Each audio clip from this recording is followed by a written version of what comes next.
It's been 1 month since Brexit trade rules finally took effect in the United Kingdom.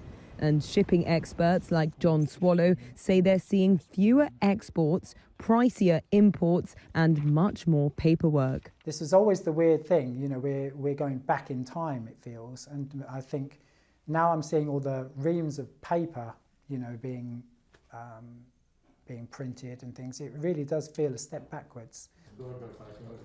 Swallow is the director of a company called Jordan Freight. It's one of thousands of freight forwarders and customs brokers based around Britain's biggest ports. He says the overnight introduction of a full customs border feels like the country is placing economic sanctions on itself. Britain left the European Union's orbit on New Year's Eve after 47 years of membership. Prime Minister Boris Johnson argued that a more nimble Britain would be able to trade globally after leaving what he called an overly bureaucratic EU. But companies that trade goods between Britain and the bloc now have to go through more red tape, and the smaller ones in particular are paying a price. People built their businesses around that free-flowing, you know, channel.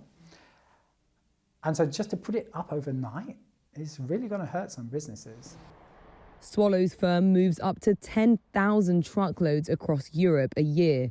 He said they would usually have handled an equal measure of imports and exports. In January, his exports have all but disappeared, and the price of bringing goods in has jumped. The government says it's working to help smaller firms adapt. And Johnson acknowledged the teething problems, but said there will be benefits for trade in the long term.